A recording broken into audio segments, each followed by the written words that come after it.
భగవద్గీతలో 2 అధ్యాయం 47వ శ్లోకానికి ప్రతిపదానికి అర్థం తాత్పర్యం తెలుసుకుందామండి.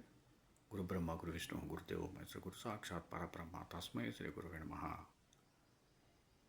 కర్మణ్యేవాధికారస్తే మా ఫలేషు కదాచన మా కర్మఫల హేతుర్భూః ఆతే సంగో అస్త్వ కర్మణి.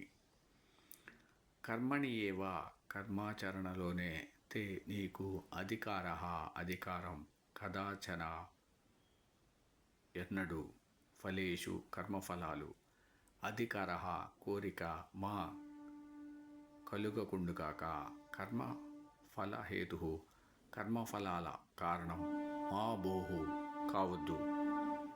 అకర్మణి కర్మత్యాగంలో తే నీకు సంగః ఆసక్తి మా ఆస్తు కలుగకుండుగాక. తాత్పర్యం: నీకు కర్మాచరణలోనే అధికారం ఉంది. ఎన్నడూ కూడా నీకు కర్మఫలాలపై ఆసక్తి కలుగకుండా ఉండుగాక.